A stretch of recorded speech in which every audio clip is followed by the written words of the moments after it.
காலா காலா காலான்னு எங்க பார்த்தாலுமே ஒரே காலா ஃபீவரா தான் இருக்குது. எல்லாருமே படம் பார்த்துட்டு வந்து அவங்கவுங்கள கருத்துக்களை சொல்றது என்ன, அவங்களோட ரிவ்யூ ரேட்டிங் கொடுக்குறது என்ன, அது வருஷம் போக எங்க சைட்ல இருந்து எங்க கிரிட்டிக் வந்து பாத்தீங்கன்னா படம் பார்த்துட்டு அவரோட ரிவ்யூ என்னங்கிறத அவர் கொடுத்துட்டாரு. அண்ட் அது மட்டும் இல்லாம பாயிண்ட் ஆஃப் வியூ எடுத்தாச்சு. அண்ட் ரஜினி ஃபேன்ஸ் பீப்புள்ஸ்லாம் வந்து காலாவை எப்படி வந்து செலிப்ரேட் பண்றாங்க போன்ற வீடியோகள் எல்லாமே கீழே இருக்குது. நீங்க அதை பார்க்கணும் அப்படின்னு நினைச்சீங்க அப்படின்னா ஃபர்ஸ்ட் எங்க சேனலை சப்ஸ்கிரைப் பண்ணிட்டு நீங்க போய் பார்த்துக்கலாம். ஸோ இதே பார்த்துட்டு யூடியூப்ல ஸ்க்ரோல் பண்ணினே இருக்கும்போது தான் தெரிஞ்சது, திடீர்னு ஒரு ட்ரெய்லர் வந்து செம ட்ரெண்டிங்ல இருந்தது. என்னடா ட்ரெய்லர் இது, யாரா நடிச்சிருக்கா அப்படின்னு பார்க்கும்போது அதாவது ஆப்ரஹாமின்டே சந்ததிகள் அப்படின்னு போட்டிருந்தது. இன்கேஸ் நான் மிஸ்ப்ரொனவுன்ஸ் பண்ணா தப்பா நினைச்சுக்காதீங்க. சோ மம்முக்கா, அதாவது நம்ம கேரளா ஸ்டேட்டோட மெகா ஸ்டார் அப்படிங்கிற ஒரு ஸ்டார்டம்ல இருக்கிற மம்முட்டி அவரோட படம் தான் இந்த படம். ஜூலை 16ஆம் தேதி வெளியாக போகுது அப்படின்னு சொல்லியிருந்தாங்க.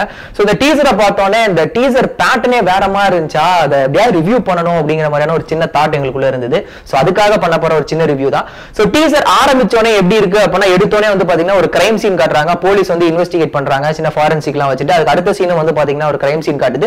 இதுக்கு இடைப்பட்ட அந்த ஃப்ரேம்ல வந்து பாத்தீங்க அப்படின்னா ஒருத்தர் வந்து நல்லா ரெயின் கோட் போட்டு ஹூடி மைட் அப்படியே ஸ்லோ மோஷன்ல நடக்கிறாரு. ஃபர்ஸ்ட் பாக்குறப்ப நம்ம மம்முக்காவா இருக்குமோ அப்படின்னு நினைச்சோம். பட் ஆனா ஃப்ரேம் பை ஃப்ரேம் ஃப்ரீஸ் பண்ணி பார்க்கும்போது தான் தெரியுது கண்டிப்பா நம்ம மம்முக்கா கிடையாது அப்படிங்கிறது மட்டும் தெரிய வருது. ஏன் அப்படின்னா அந்த ஷார்ப்பான நோட்ஸா இருக்கட்டும், அவங்களோட அந்த தவடா, இது மட்டும் தான் தெரிய வருது. இது பார்க்கும்போது ஒருவேளை ஒரு துல்கர் சல்மானா இருப்பாரோ அப்படிங்கிற மாதிரி ஒரு கொஸ்டின் ஒன்று எழுது. அது ஏன் அப்படிங்கறத நான் கடைசியா சொல்றேன். சோ இதுக்கப்புறம் வந்து பாத்தீங்க அப்படின்னா அப்படியே டீசரோட அந்த மியூசிக் வந்து கோபி சுந்தரோட மியூசிக் வந்து ஸ்டார்ட் ஆகுது. I think Gopi Sundar is the most wanted and most celebrated music director of Malayalam industry அப்படின்னு கூட சொல்லலாம். ரீசன்ட் டைம்ல ஒரு மியூசிக் எல்லாத்தையுமே வந்து பாத்தீங்கன்னா ஒரு மெச்சூரிட்டி தெரியுது. அந்த தமிழ் கலந்த சாயலோட ஒரு சில மியூசிக்கல் வந்தாலும் ஒரு ஹீரோக்கு வந்து ஒரு பவர் பேக் பெர்ஃபார்மன்ஸ், அவருக்கு இவ்வளவுதான் நான் கொடுக்கணும் அப்படிங்கறது நல்லா தெளிவா இருக்காரு. அதாவது எனக்கு நிறைய விஷயங்கள் தெரியும் அப்படிங்கிறது ஒரு ரகம் அப்படின்னாலும் இந்த படத்துக்கு இவருக்கு போதும், இவருக்கு இந்த அளவுக்கு நான் மியூசிக் பண்ணா போதும் அப்படிங்கிற மாதிரி மெச்சூரிட்டி இருக்கு பாத்தீங்களா, வேற லெவல். அவரோட மியூசிக்ல தான் வந்து பாத்தீங்க அப்படின்னா அந்த ட்ரெய்லர் வந்து அப்படியே ஸ்லோவா இதாகுது. ஃபர்ஸ்ட் வந்து காட்டும் போதும் ஒரு சிலுவர் செயின் வந்து கையில வச்சிருக்காங்க. அதுக்கப்புறம் கார்லயும் ஒரு சிலுவர் இருக்குது. அந்த கிளைமேக்ஸ்ல அந்த பேர் போறதுக்கு முன்னாடி நம்ம மம்முக்கா கையில ஒரு சிலுவர் இருக்குது. ஐ திங்க் சிலுவைக்கு இதுக்கு ஏதோ ஒரு சின்ன சம்பந்தம் இருக்கு அப்படிங்கிறது மட்டும் தெரிய வருது. ஏன்னா இந்த படத்துல அவரோட பேர் வந்து டெரிக் ஆப்ரஹாம் அப்படிங்கிற பேர் இருக்கிறதுனால. அண்ட் அது மட்டும் இல்லாம அவரோட மியூசிக் வந்து ஃபர்ஸ்ட் இந்த பேய் படத்துக்கு எப்படி கொடுப்பாங்களோ அந்த மாதிரியான ஸ்டார்டிங் கொடுத்தாலும் ஒரு சீன், நான் சொன்ன அந்த சீன் முடிஞ்ச கையோட ஒரு கார் வந்து ஃபாஸ்டா வந்து நிக்குது. அதுல இருந்து இறங்குறாரு. யாரா அது அப்படின்னு பார்த்தா இப்பதான் நம்ம மம்முக்காவோட என்ட்ரி. சோ இவ்வளவு ஸ்டைலிஷா இருக்குது அந்த வந்து ஃபேஸ் கார்ட்ல. பட் அந்த பேக் பொசிஷன்ல இருந்து வச்சு எடுக்கும் போதே தெரியுது இவ்வளவு ஸ்டைலிஷானால நம்ம மலையாளம் இண்டஸ்ட்ரியில மம்முக்காவை தவிர வேற யார் இருப்பாங்க அப்படின்னு சொல்லிட்டு.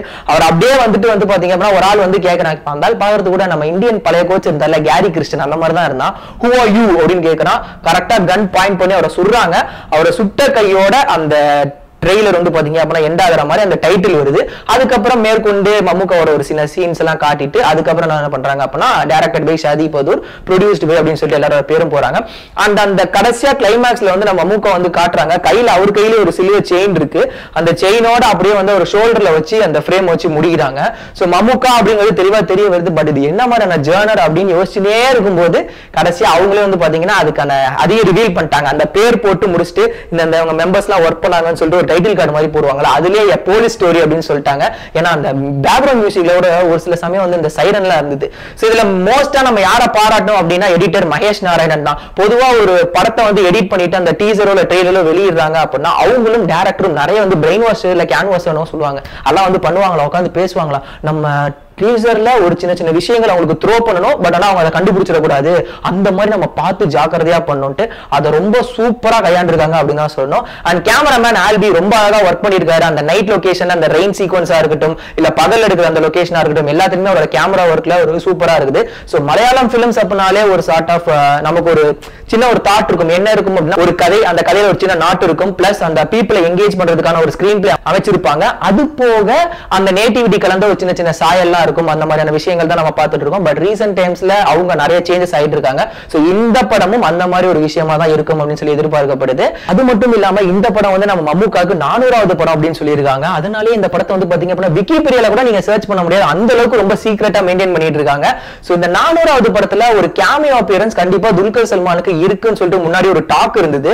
சோ அதனால தான் அந்த ஃபர்ஸ்ட் சீன்ல அந்த ரெயின் சீக்வன்ஸ்ல ரெயின் கோட் போட்டு ஹூடி போட்டு வருது பார்க்கிறதுக்கு துல்கர் சல்மான் மாதிரி இருக்காரோ அப்படிங்கிற மாதிரியான क्वेश्चन வச்சது பிடிச்சது காரணமும் இதுதான். பட் அந்த ஃப்ரேம்ல பார்க்கும்போது அவர் மாதிரி தான் இருக்கு. பட் வேற யாராவது கூட இருக்கலாம், மேபி எங்க கெஸ் கூட ராங்கா இருக்கலாம். இன்கேஸ் நீங்க அதை ப்ராப்பரா கெஸ் பண்ணிருந்தீங்க அப்படின்னா அது கீழே உள்ள கமெண்ட் பாக்ஸ்ல கமெண்ட் பண்ணிருங்க. அண்ட் இந்த மூவி இந்த மாசம் 16ஆம் தேதி ரிலீஸ் ஆகுது. எல்லா ஒட்டுமொத்த மம்முக்கா ஃபேன்ஸுக்கு ஒரு விஷுவல் ட்ரீட் காத்திருக்கு அப்படிங்கிறதுல எந்த விதமான மாற்று கருத்தும் கிடையாது.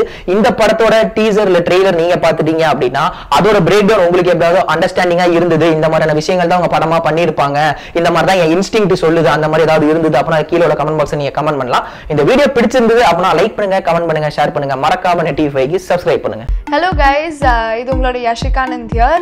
Thank you so much Net TV for you. And please like பண்ணுங்க, ஷேர் பண்ணுங்க, சப்ஸ்கிரைப் பண்ணுங்க, கீழே பெல் இருக்கு அந்த ஐகான் கூட பிரஸ் பண்ணுங்க. And stay tuned. Thank you.